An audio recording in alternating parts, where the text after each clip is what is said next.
On Tuesday, the Park County, Montana Health Department started forwarding all of its calls to its voicemail box. Due to the extreme call volume and an increase in mean and angry language, we are no longer answering calls in person. Calls which are disrespectful to our staff will be referred to the county commissioners. A problem that's not new during the COVID-19 pandemic.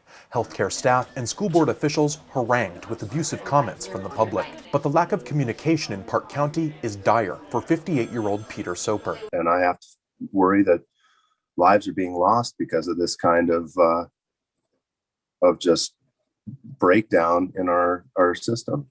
It's just gross negligence. There's no reason for anybody to be engaged in this kind of crap. Soper is vaccinated and tested positive for COVID at the Park County test site on Monday. He has his doctor's approval to receive monoclonal antibody treatment for COVID at a hospital in Bozeman, but he needs a copy of his test results. I'm trying to get a hold of the health department because they're the ones that have my positive test result, and I can't. I can leave them a message, but so far I haven't gotten a call back. So Soper decided to work with his Livingston doctor to get a new COVID test. He said he should get scheduled for an appointment in Bozeman sometime Wednesday evening. Park County Health Officer Laurel Desnick said calls picked up a few weeks ago.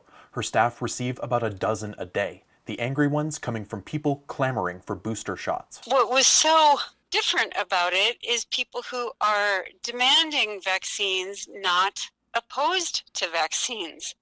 So it was sort of a whole new twist to unhappy people. Desnick stressed that the angry calls have been the minority, compared to a vast majority of support from the community over the course of the pandemic. They plan to open up the phones again on Monday. The harassing language is heard by hospital staff as well. Dr. Richard Lammers, Emergency Department Director at St. Vincent's in Billings, said negative comments have increased over the past months. It's a fine line of being able to understand patients, but also setting those boundaries so that both nurses and providers and everybody's safe to practice in such a high-stress environment. The Yellowstone County Health Department has been taking messages on its COVID information line since its inception in March 2020. A typical day sees about 20 calls to the information line, mostly from people seeking guidance on quarantine or close contacts.